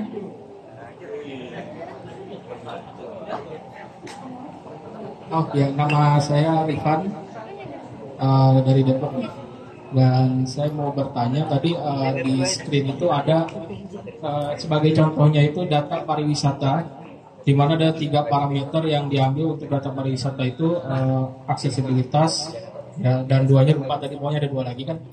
Nah itu kan kalau untuk sebuah case di mana kita udah tahu apa yang mau kita analisis atau kita ambil olah informasinya, yang kita ambil insight-nya. Gimana kalau misalnya perusahaan emas gitu ya dapat case sesuatu yang masih belum punya benchmark kasusnya, misalnya jadi analisa data apa ya perusahaan antariksa NASA kayak gitu atau apapun lah, kan itu belum ada parameter 3 itu. Nah itu menentukan parameter yang model 3 itu sendiri itu gimana pendekatannya?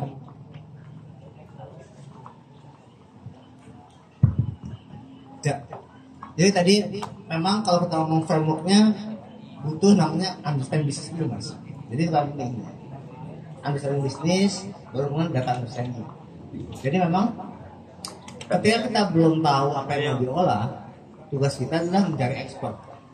Kayak ini kita sampai ke dosen NH ya, kalau di Bandung NHI, dosen pariwisata, ya kita tanya kalau pariwisata sebenarnya apa sih yang bakal jadi kita mengekspor. Itu bukan ranahnya tim data science mungkin, jadi mungkin tuh ya kayak perusahaan kan, jadi memang kita punya tim yang memang udah deh kita domain ekspertise mana, tentang kesehatan, tentang banking, tentang NASA, ya kita coba lihat kira-kira orang NASA ini butuhnya kayak gimana sih.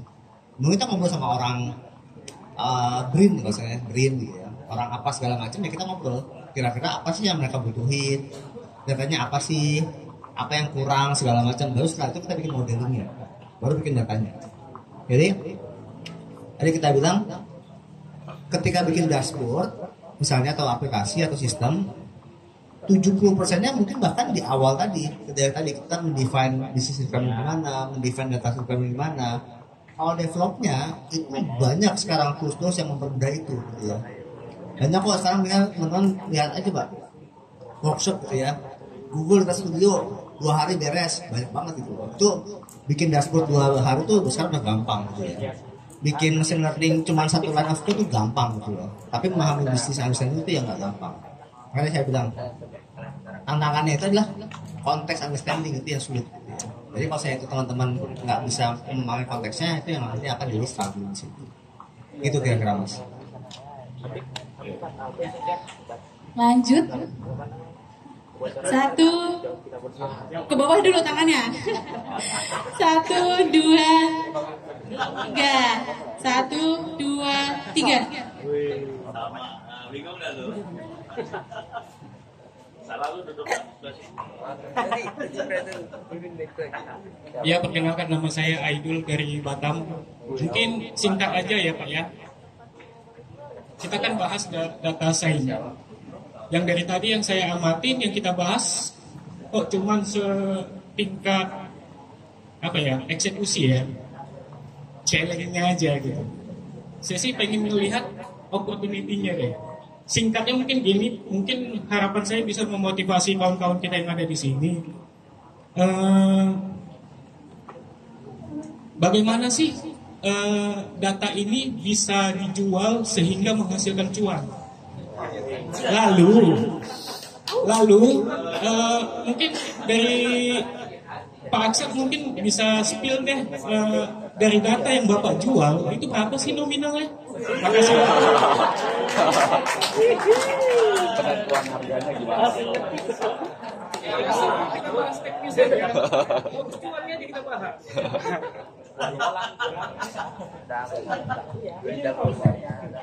Ya. Sebenarnya tadi beberapa opportunity tadi saya udah perlihatkan tadi kan. Data tadi itu bisa buat kementerian lah, buat Pemprov lah, buat brand lah segala macam. Sehingga sebenarnya as long as kita tahu kira-kira apa yang mau kita bikin, data itu bisa jauh lebih bunyi gitu ya, buat kamu decision making. Nah, di perusahaan sendiri ketika ada orang data itu harganya cukup mahal lah. Gitu. Ini saya nggak mungkin buka laporan keuangan saya di sini ya, agak repot. Tapi paling simpel pikir gini, kita 14 tahun mas tanpa investor. Jadi semuanya mulai dari revenue, gitu ya. Jadi lumayan lah buat makan bakso bisa, gitu ya. Makan tahu bisa. Dia makannya sampai ngapain. Sekarang kita ada 120 orang karyawan. Jadi ya 20 lumayan. orang sebulan gajinya. Jadi ya saya ngambil itu tapi kira-kira komentar. Jadi banyak kok dan perusahaan kita dalam 3 tahun terakhir doubling terus kok. Maksudnya apalagi sekarang ya. Jadi maksudnya kalau kita bilang data itu ternyata setelah COVID itu malah makin dicari orang. Kenapa? Karena perusahaan butuh efisiensi. Efisiensi butuh data. Jadi kalau saya mereka nggak pakai data, ya mereka nggak bisa efisiensi apapun gitu ya. Jadi kalau saya itu menurut saya opportunity sangat besar ke depan. Karena memang kita grow-nya pun juga lumayan nih 3 tahun terakhir gitu. Sampai terakhir kemarin itu kita politik juga pakai data juga. Deal-dealnya itu berapa sih Pak? Selama 20 orang kali berapa ya? 2 digit pasti lah. Misalnya UMR 5 juta.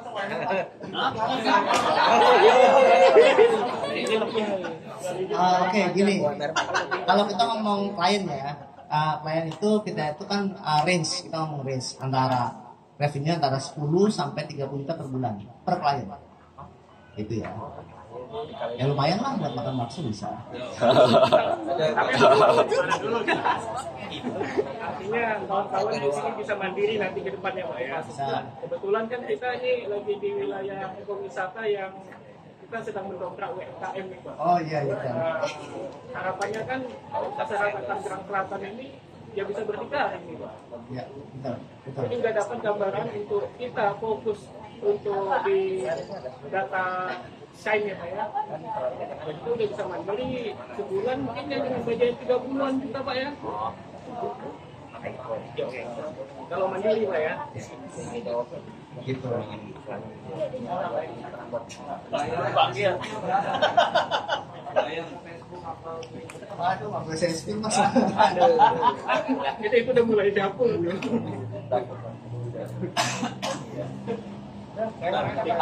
Belum Pak.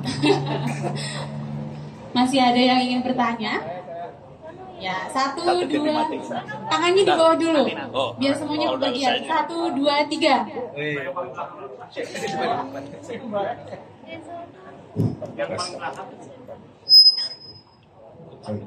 Perkenalkan nama saya Ivan dari Depok. Karena tadi sebelumnya lagi bahas bisnis, mungkin saya menambahkan juga. Kalau untuk perusahaan data seperti ini, sebenarnya kan data itu bisa diakses oleh publik ya. Jadi beberapa entity mungkin bisa akses data yang sama. Kira-kira apa sih yang membedakan antara perusahaan data yang satu dengan data yang lain, dan apa yang menjadi strong point bagaimana untuk menjadi perusahaan data yang baik gitu? Karena kan datanya ini bisa diakses oleh semuanya. Apa yang membedakan dengan perusahaan data lainnya? Itu aja sih. Terima kasih. Oke. Ini sebenarnya kalau bahas bisnis bisa panjang nih. Nanti bisa saya yang pilih sih teman-teman.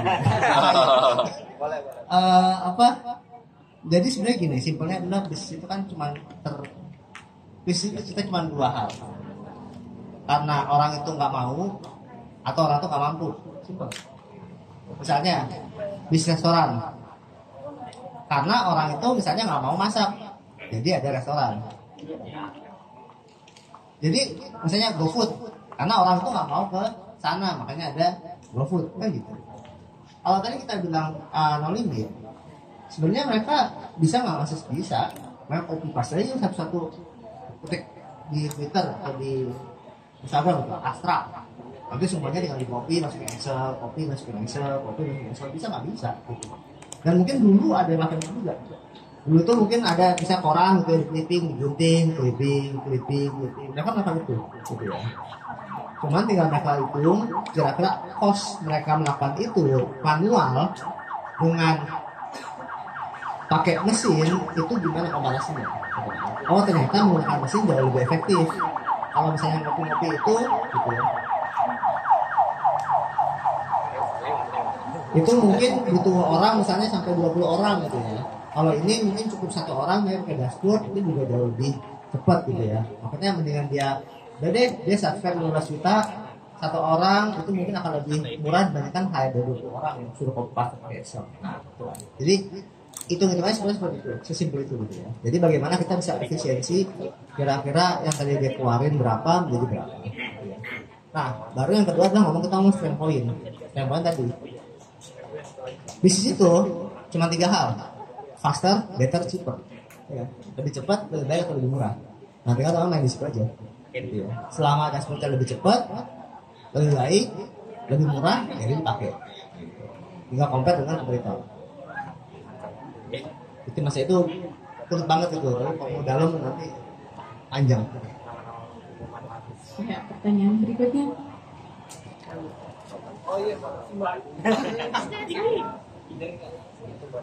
Ya, assalamualaikum warahmatullahi wabarakatuh. Perkenalkan, nama saya Andi dari Bekasi. Mas Aksat mungkin tadi bahas Subasa yang mungkin kita sama ngalamin. Terus pertanyaan saya dari jam 3 sampai jam 5 berenang. Saya lihat produk-produk Enol ini kan lumayan menarik nih. Dari 4 produk tersebut, apa yang bisa bermanfaat untuk UMKM? Misalnya kita bisa analisa, tahun ini yang bagus adalah jualan seblak. Artinya kita bisa memprediksi tahun ini seblak bagus atau mau jual walik lah apa segala macam. Nah, dari 4 tools itu mana yang kira-kira untuk analisis marketingnya yang bagus mana? Itu aja sih.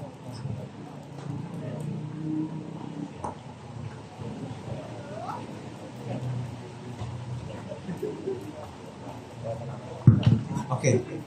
Ini kalau hampir tahu 4 produk berarti udah kepoin websitenya kali ya. Jadi sebenarnya itu 4 produk itu beda-beda penggunaannya Mas. Ada yang tadi buat analisis media sosial, ada yang buat customer service, ada yang buat influencer, macam-macam. Jadi sebenarnya itu beda-beda. Nah, tapi memang kalau tadi kita ngomong masalah analisis ya cuma yang dashboard aja. Memang sejujurnya kita belum ada paket buat UMKM sebenarnya. Karena memang ya kita melihat masih yang corporate dulu gitu ya. Karena corporate itu masih banyak sebenarnya kebutuhannya, peluangnya itu masih banyak ya dulu. Dan kan secara uangnya lebih gede corporate, maaf. Karena nanganin satu UMKM sama nanganin satu corporate kan sama juga gitu ya. Kecuali UMKM udah bisa mandiri. Jadi memang kita belum ada paket buat UMKM karena tadi kalau UMKM sudah bayar 10 juta per bulan ya siapa yang mau gitu ya. Kayaknya nggak ada yang mau deh. Tapi kalau misalnya kita mau riset, sebenarnya kita itu sekarang udah mulai menerbitkan riset berkala gitu ya. Kayak 3 bulan lalu itu kita mulai riset tentang skincare. Trennya skincare gimana sih segala macam gitu ya. Itu kita jual cuma harga 300.000 kalau salah. Reportnya gitu ya. Jadi bukan dashboard, sifatnya report. Tapi memang tadi terbatas lah ya, kita masih terbatas di situ gitu ya. Tapi memang kedepannya kalau memang ada kebutuhan itu ya mungkin kita coba lihat juga gitu ya. Karena memang kalau tadi kita lihat masih belum secara hitungan bisnisnya masih belum dapat lah untuk kita masuk UMKM gitu kira.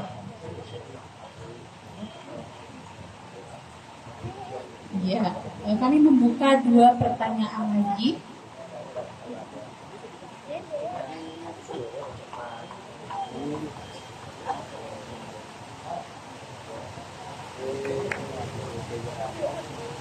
Ya, terima kasih. Assalamualaikum warahmatullahi wabarakatuh. Pertanyaan saya dari tadi kan Limpungan sudah 14 tahun beroperasi ya Mas ya.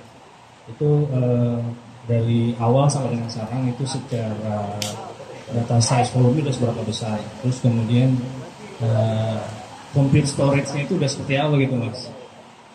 Dari sisi platformnya ya selama 14 tahun. Nah, apakah juga di power oleh open source software?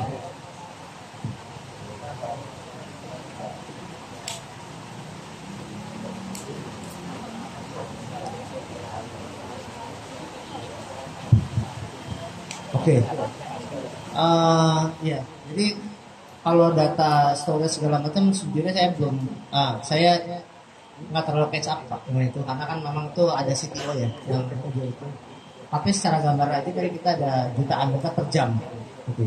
Jadi per hari itu mungkin ada sekitar 30 juta data lah kita ambil. Gitu. Setahun ya lumayan lah. Berarti hampir 1 miliar data ya. secara posisi saya kurang paham gitu ya, kurang tahu aja gitu ya. Tapi memang untuk tiap bulan biaya server itu cukup menjadi cost yang tinggi juga di kita. Gitu ya. Mungkin hampir 30% ya kalau di kita. Jadi memang cukup tinggi costnya. Selain yang kedua, yang pertama adalah terkait salary orang pasti. Yang kedua adalah server. Terus kemudian tadi apa ya? Open source. Memang kita nggak pakai software yang di lock sama vendor.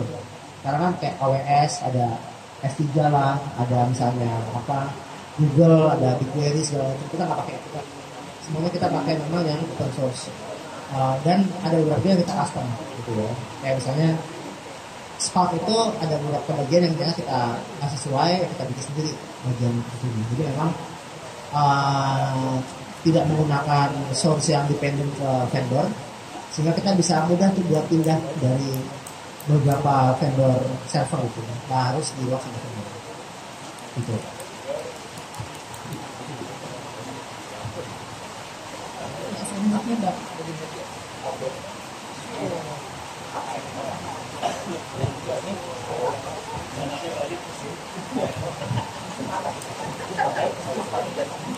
Perkenalkan, nama saya Gisna Paujian, saya dari Bekasi.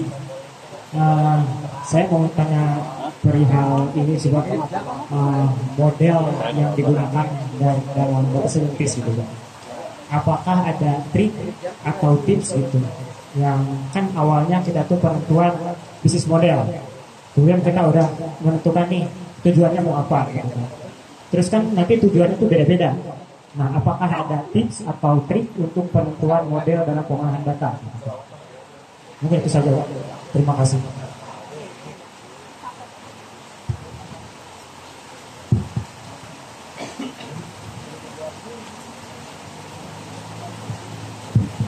Ya, jadi dalam kita melakukan data modeling, memang paling penting adalah tadi objektifnya apa dulu gitu ya, ujungnya. Gitu ya. Jadi teman-teman sebenarnya kalau kita ngomong tips and trick, kadang-kadang kita tuh ingin apa ya, beberapa kayak tim kita gitu ya, tim knowledge itu ada juga yang dia tuh lama gitu loh bikin sesuatu halnya gitu ya. Karena mungkin dia nggak kebayang objektifnya apa. Setelah kita pahami objektifnya apa, mungkin tadinya dia tuh kerjain 10 itu mungkin waktu cuma 2 doang. Nah 2 itu yang akan kita pakai karena semua sesuai dengan objektifnya. Jadi memang kalau kita bilang bahwa dalam data modeling, teman-teman harus fokus ke objektif. Kadang-kadang kita kalau ngobrol itu kan kasihkan gitu ya, kasihkan terus ternyata muncul lagi yang ini segala macam sehingga akhirnya ada SPDS. Yang pertama. Yang kedua, memang kadang-kadang kita harus tahu juga batasannya. Kadang-kadang kita nyari perfection, sampai misalnya akurasi 100% gitu ya. Padahal itu nggak mungkin. Mungkin hanya 80%, mungkin 90%, mungkin hanya 85%. Nah kita harus tahu tuh batasannya itu di mana. Nah setelah tahu, baru kemudian kita pakai model lain. Ataupun kita mesti tadi melakukan manual works gitu ya. Tapi jangan sampai karena waktunya itu terlalu lama, akhirnya nggak pakai. Karena gini, dalam perjalanan kita selalu pahamin mengerjakan 0 ke 80 itu effortnya misalnya X gitu ya. Tapi 80 ke 100 itu bisa 2X ya, atau 3X ya. Jadi ngejar perfection itu mungkin jauh lebih susah dibandingkan 80% itu. Nah ini kadang-kadang orang-orang tuh dari 80 terus dia mau nyoba tuh sampai perfection segala macam. Ya oke, ketika kita punya waktu gitu ya. Tapi ketika nggak punya waktu, memang kita harus tahu nih 80 ini kira-kira kita mau 20 ini pakai apa ya biar lebih cepat gitu. Sehingga akhirnya membuat kita jauh lebih lebih adaptif lah ya.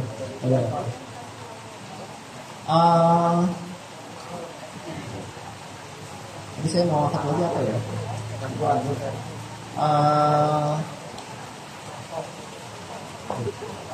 Nah, yang ketiga, teman-teman memang kalau kita lihat harus mulai aware dengan dunia luar. Artinya kayak kita waktu pas mungkin sekitar 4 tahun lalu itu masih menggunakan mobil yang sama terus gitu selama 10 tahun. Ternyata dunia di sana berubah begitu cepat.